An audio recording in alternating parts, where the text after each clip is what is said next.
What's up, everybody? It's your boy Big SCO. You on the SCO Show Prison Stories. And man, it's been a while since I've hopped on here and gave you guys any, because I've spent so much time in there. I don't like thinking about the shit very much. But at the end of the day, I got to give the viewers what they ask for.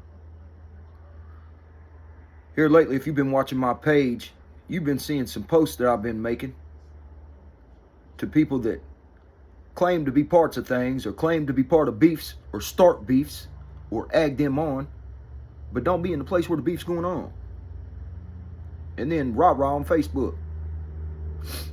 Kind of reminds me of a guy named Rob.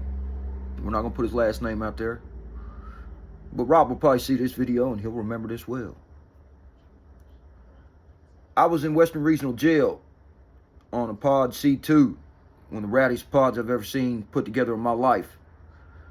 West Virginia, it's a lot smaller than a lot of you other states. There's only about 30 dudes in this pod, man. But it was a solid 30, and we wasn't taking no new ones.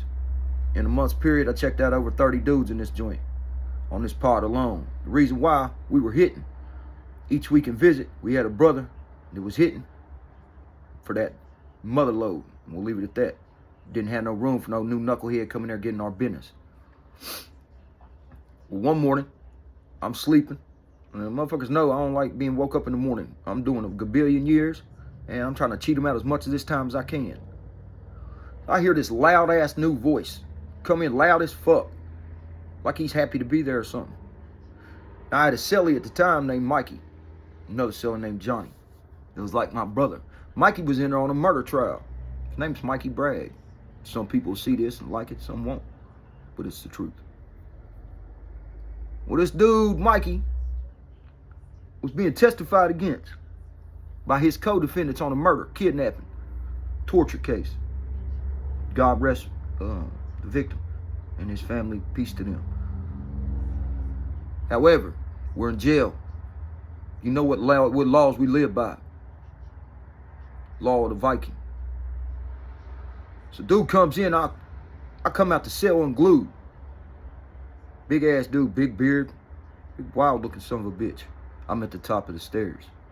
But I see him and Mikey talking like they're friends. I'm like, who the fuck is this dude? He's like, that's Mikey's co-defendant. I come unglued right then and there. I come downstairs, hey motherfucker, I don't know where you came from. I don't give a fuck how big you think you are. You shut the fuck up. And it's $75 a week to live in this motherfucker. And you gonna pay it, or you gonna get fucked up. He chose to pay it. So he goes upstairs, man, puts his shit up. We put him in a cell with two other dudes that's paying. One of the other dudes that's paying comes to me later at night, says, look here. This dude's got some fucking paperwork in his pillow he showed me. He's fucking testifying against Mikey. I said, what? He said, yeah. And he said he's not paying fucking rent. I said, oh yeah? I said, all right. I grabbed two of the homies. I said, come on down here. I put them on the door. As soon as I walk in, I fucking get him up off the bed. I said, get your bitch ass up. As soon as he leans up, I crack him. Bam. I get him on his feet, standing against the bed. I said, what's in that pillow? He said, nothing. I grabbed the paper out of it. And it was a paper where he's becoming a state's witness in this murder trial. He's standing with his back against a bunk like this. I'm standing beside him like this, talking to him. His back's this way. I throw it back in. Bah! About to knock his whole eye out. We're getting ready to get into some real live gangster shit. So if you ain't of age, I'd tell you to turn this video off. And the COs, everybody that was on this pod, Big Tommy Russell, all these dudes, they're gonna vouch for this shit. I promise you. So, I'll crack him one good time. Let the games begin. I said, man, what are you talking about? You ain't gonna pay. Oh, now you want to whip the other check-in in there with him. No, ain't none of that. You gonna pay, bitch. And what's up with this paperwork? We finna play reindeer games with your bitch ass all night. Now it's about to be med pass. Now, I told you they had 2 check-ins in that cell.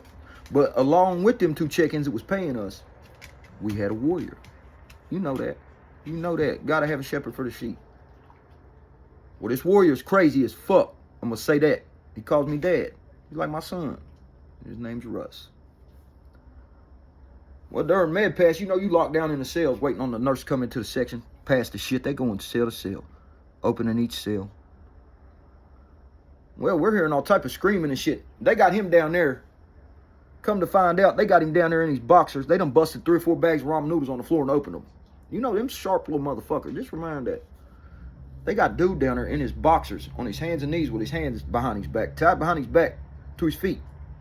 On his knees, on these fucking ramen noodles, with all his weight. With a noose around his neck, down there whacking him in the fucking head with a sprinkler bar. They done tore the sprinkler part out the wall and got to whacking his ass with that bitch. And they playing reindeer games. You know, you a rat, motherfucker. We're 3-4 cells down laughing our ass off, dog, but we don't know to the extent of what's going down. The nurses come in. Boy, they didn't pop cells. They went to them. They walked up there to that fucking cell, went to open that door. They seen Big Rob on his knees. That goddamn noose around his neck. Look here, when they popped that door, Rob come alive, son. He come up off his knees, headbutted the other check-in, knocked him out. Ran plumb through Russ out the door and down to the motherfucking protection. Bro, Russ comes out the door behind him with the fucking noose and the goddamn pole, trying to beat him from the police. Police said, what the fuck? He said, he's a rat. Man, I can't make this shit up. Rob ended up not going against Mikey, I don't think. I think Rob ended up changing his mind. They all ended up taking a plea deal. And, you know, everybody lived happily ever after except the ones that didn't. And that's no pun intended. God rest that man's soul. But yeah, that was a wild situation. The fucked up thing is, the whole world was scared of Rob. When we done this shit, when I done this shit, motherfuckers was like, bro, you did that to Rob? I'm like, yeah. The fuck you mean? Why? Goddamn. The motherfucker's reputation, if you would have heard it before you motherfucker ran up on him, might have made you think twice. But that just goes to show, man. Paint job don't mean a motherfucking thing if that motor ain't good. Subscribe to SCO Show. Let's put some real back in the atmosphere. Let's geek.